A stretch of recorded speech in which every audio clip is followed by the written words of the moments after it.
नमस्कार दर्शक बंधु आपण मानकु स्वागत करुछि आजिर एक नुआ भिडियो रे। दर्शक बंधु आजिर भिडियो रे मु आपण मानकु जणाइबाकु चाहूछि जे बेल गछ गृहर केउठी रहिले धनर वर्षा होइथाय आउ केउठी रहिले सर्वनाश होइथाय।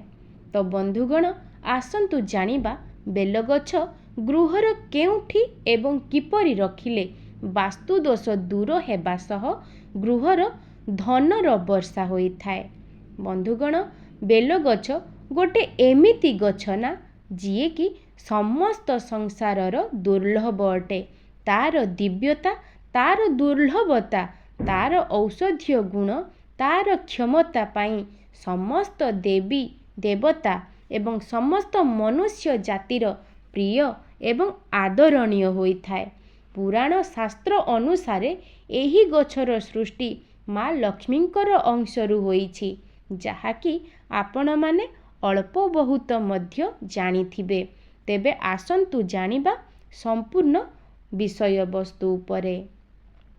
एही बेल गछरे साक्षात शिव एवं शक्तिंकर वास होइथाय। बेलपत्रर त्रिशाखारे त्रिदेव वास करिथांती बा ब्रह्मा विष्णु महेश्वर वास करिथांती। एणु बेलगछ मूलरे सबुदिन स्नान करि सारी पानी देले कोटि कोटि पुण्यर फल मिलिथाय एवं शिव शंकरंकर सहित माँ लक्ष्मी मध्य प्रसन्न होइथांती, जाहा फलरे कि सेही मनुष्य समस्त प्राणी को बश करिबार शक्ति लाभ करिथाय एवं चाकिरी तथा व्यवसाय रे सफलता लाभ करिथाय। धनवान हेबारु मध्य केही रोकी पारंती नाही, से अमाप धनर अधिकारी होइथांती। बेलपत्र हेउछि भगवान शिव एवं समस्त देवी मानंकर प्रिय पत्र अटे, जाहाकि सुखी जाए हेले केबे हेले बासी हुए नाही।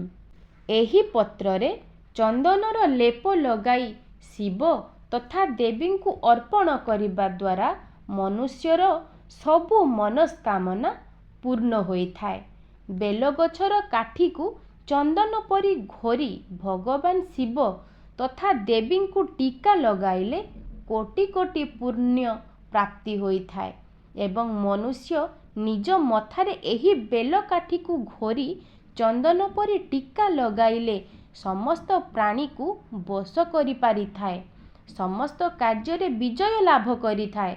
सोमवार दिन किंबा चतुर्दशी दिन बेलगछ मूलरे धूप दीप भोग पणा एही सबु समर्पण कले सेही बेलगछर चेर को आनी एक लाल सूतारे बांधी शरीर रे धारण कले बाहरर नकारात्मक शक्ति तथा दुष्ट शक्ति को प्रवेश करिबा को देई न थाए एवं शरीर रे थिबा नकारात्मक तथा दुष्ट शक्ति को एवं नजर दोष एवं तंत्र मंत्र शक्ति को शरीर रु बाहर करि देई थाए।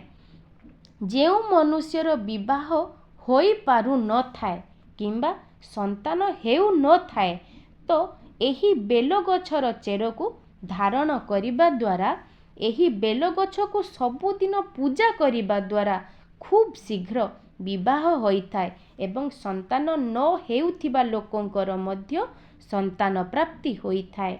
जेउ व्यक्ति भगवान शिव एवं देवी मांकर आराधना करुथांती एवं सेमाने जदि बेलगछर मूलरे बसी शिव तथा देवींकर मंत्र जप करंती, तेबे खूब शीघ्र सेमानंकर साधना पूर्ण होइथाय एवं समस्त मनस्कामना सेमानंकर साधना पूर्ण होइथाय।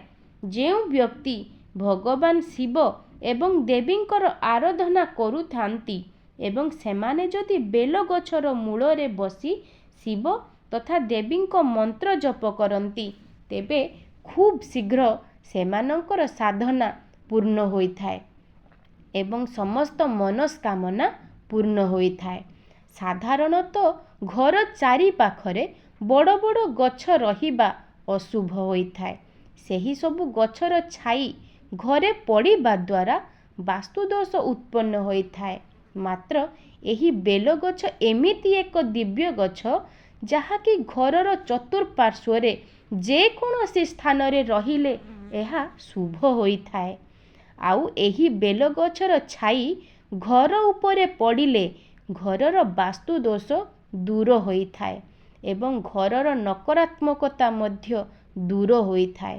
ବନ୍ଧୁଗଣ, ତେବେ ଆସନ୍ତୁ ଜାଣିବା ବେଲଗଛ ଗୃହର କେଉଁ ଦିଗରେ ରହିଲେ କ'ଣ ହୋଇଥାଏ। ବେଲଗଛ ଉତ୍ତର କିମ୍ବା ଉତ୍ତର ପୂର୍ବ ଈଶାନ୍ୟ କୋଣରେ ରହିଲେ ଧନ କିମ୍ବା ଅର୍ଥର କୌଣସି ଅଭାବ ରହିବ ନାହିଁ ଏବଂ ଅଭାବ ଥିଲେ ମଧ୍ୟ ଧନ ଆଗମନର ବାଟ ଖୋଲିଯିବ। ଘରର ପୂର୍ବ ଦିଗରେ ବେଲଗଛ ରହିଲେ ଗୃହରେ ଶାନ୍ତି ବଜାଇ ରହିଥାଏ। ଘରର ପଶ୍ଚିମ ଦିଗରେ ଏହି ବେଲଗଛ ରହିଲେ ସନ୍ତାନ ସୁଖ ପ୍ରାପ୍ତି ହୋଇଥାଏ ବା ସୁସନ୍ତାନ ପ୍ରାପ୍ତି ହୋଇଥାଏ। ଘରର ଦକ୍ଷିଣ ଦିଗରେ ଏହି ବେଲଗଛ ରହିଲେ ଦୁର୍ଘଟଣା ଜନିତ ସମସ୍ୟା ଦୂର ହୋଇଥାଏ। ଭଗବାନ ଶିବଙ୍କୁ ପ୍ରସନ୍ନ କରିବା ପାଇଁ ତାଙ୍କର ପୂଜାରେ ବେଲପତ୍ରର ପ୍ରୟୋଗ କରିବା ପ୍ରତ୍ୟେକ ଲୋକ ଜାଣିଥାନ୍ତି। କ'ଣ ଆପଣ ଜାଣିଛନ୍ତି କି ଏହି ଗଛକୁ ଘରେ ଲଗାଇଲେ ଶୁଭ ଫଳ ପ୍ରାପ୍ତି ହୋଇଥାଏ? ଯଦି ଆପଣଙ୍କ ପାଖରେ ଅଧିକ ଜମି ନାହିଁ ତ ଆପଣ ଏହାକୁ ଗମଲାରେ ମଧ୍ୟ ଲଗାଇ ପାରିବେ। ଅଧିକ ବଡ଼ ହୋଇଗଲେ କୌଣସି ମନ୍ଦିରରେ ନେଇ ଦାନ କରିଦେବେ ଏବଂ ଆଉ ଥରେ ଅଲଗା ଗଛ ଆଣି ଲଗାଇ ପାରିବେ। ଶିବ ପୁରାଣରେ ଘରେ ବେଲଗଛ ଲଗାଇବାର ଫାଇଦା ବିଷୟରେ ଉଲ୍ଲେଖ କରାଯାଇଛି। ଏହି ଅନୁସାରେ ଯେଉଁ ବି ସ୍ଥାନରେ ବା ଘରେ ଏହି ବୃକ୍ଷ ଥାଏ ଏହା କାଶୀ ତୀର୍ଥ ପୂଜନୀୟ ଭଳି ପବିତ୍ର ସ୍ଥାନ ହୋଇଥାଏ। ଏପରି ଘର ତନ୍ତ୍ର ମନ୍ତ୍ର ବାଧାରୁ ମୁକ୍ତି ମିଳିଥାଏ। ଯେଉଁ ଘରେ ଏହି ବୃକ୍ଷ ଥାଏ ସେହି ଘରର ରହୁଥିବା ସଦସ୍ୟଙ୍କୁ ଅକ୍ଷୟ ପୁଣ୍ୟର ଫଳ ପ୍ରାପ୍ତି ହୋଇଥାଏ। ସେଠାରେ ରହୁଥିବା ଲୋକଙ୍କର କେବେ ବି ଚନ୍ଦ୍ରମାଙ୍କର ଖରାପ ପ୍ରଭାବ ପଡ଼ିନଥାଏ। ସମାଜରେ ଏହି ଘରର ଲୋକଙ୍କୁ ଉଚିତ ସମ୍ମାନ ମିଳିଥାଏ। ଏଥିପାଇଁ ଘରେ ଅଲଗା ଅଲଗା ଦିଗରେ ଏହି ବୃକ୍ଷର ରହିବାର ଅଲଗା ଅଲଗା ଫାଇଦା ବିଷୟରେ କୁହାଯାଇଛି। ବାସ୍ତୁଶାସ୍ତ୍ର ଅନୁସାରେ ଘରର ଅଗଣାରେ ବେଲବୃକ୍ଷ ଲଗାଇବା ଦ୍ୱାରା ଆପଣ ସବୁ ପ୍ରକାରର ନକାରାତ୍ମକ ଊର୍ଜାରୁ ବଞ୍ଚିଥାନ୍ତି। ଏଥିରେ ଆପଣ ନିୟମିତ ପାଣି ଦିଅନ୍ତୁ, ଏହାର ସେବା କରନ୍ତୁ। କିନ୍ତୁ ଯେଉଁ ପ୍ରକାର ଘରେ ତୁଳସୀର ଗଛକୁ ରଖିବା ପାଇଁ କିଛି ନିୟମ ଥାଏ ସେହିପରି ଏହି ଗଛକୁ ରଖିବା ପାଇଁ କିଛି ନିୟମର ପାଳନ କରିବା ଉଚିତ। ତେବେ ଆସନ୍ତୁ ଜାଣିବା ସେହି ନିୟମ ବିଷୟରେ। ହିନ୍ଦୁ ଶାସ୍ତ୍ର ଅନୁସାରେ ମହାଅଷ୍ଟମୀ, ଅମାବାସ୍ୟା, ପୂର୍ଣ୍ଣିମା ତିଥି, ସୋମବାର ଦିନ ବେଲପତ୍ରକୁ ତୋଳିବା ଉଚିତ ନୁହେଁ। ବହୁତ କମ୍ ଲୋକ ଏହି କଥାକୁ ଜାଣିଥାନ୍ତି କି ବେଲପତ୍ରକୁ ଭଗବାନ ଶିବଙ୍କର ପୂଜାରେ ବ୍ୟବହାର କରାଯାଏ।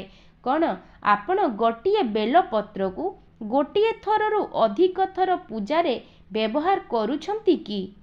ବନ୍ଧୁଗଣ, ଥରେ ଚଢ଼ା ଯାଇଥିବା ବେଲପତ୍ର ଆପଣ ଚାହିଁଲେ 2ରୁ 3 ଥର ବ୍ୟବହାର କରିପାରିବେ ଯେଉଁ ପର୍ଯ୍ୟନ୍ତ ପତ୍ରଟି ଖରାପ ନ ହୋଇଛି। କିନ୍ତୁ ଆପଣ ଟିକେ ଧ୍ୟାନ ରଖିବେ ଯେମିତି ପତ୍ରଟି ଶୁଖି ନଯାଏ। ଯଦି ଆପଣ ପ୍ରତ୍ୟେକ ଦିନ ଶିବ ପୂଜା କରୁଛନ୍ତି କିମ୍ବା ସୋମବାର ଦିନ ବେଲପତ୍ର ସହିତ ଶିବ ପୂଜା କରୁଥାନ୍ତି ତ ଗୋଟିଏ ଦିନ ଆଗରୁ ବେଲପତ୍ରକୁ ତୋଳିକି ରଖନ୍ତୁ।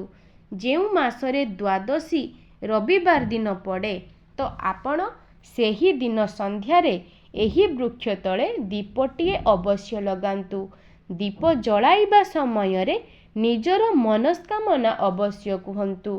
ଏହାଦ୍ୱାରା ଆପଣଙ୍କର ମନସ୍କାମନା ନିଶ୍ଚୟ ପୂରଣ ହୋଇଥାଏ। ବନ୍ଧୁଗଣ, ଯଦି ଏହି ଭିଡ଼ିଓଟି ଭଲ ଲାଗିଥାଏ ଦୟାକରି ଲାଇକ୍ କରନ୍ତୁ, ସେୟାର କରନ୍ତୁ ଓ ଚ୍ୟାନେଲକୁ ସବସ୍କ୍ରାଇବ୍ କରନ୍ତୁ। ବନ୍ଧୁଗଣ, ଏହି ଭିଡ଼ିଓଟିକୁ ନିଜ ପରିବାର ଓ ମିତ୍ରଙ୍କ ସହ ସେୟାର କରନ୍ତୁ ଯାହାଦ୍ୱାରା ସେମାନେ ମଧ୍ୟ ଏହି ଗୁରୁତ୍ୱପୂର୍ଣ୍ଣ ତଥ୍ୟରୁ ଲାଭାନ୍ୱିତ ହେବେ। ଜୟ ଶିବ ଶମ୍ଭୁ।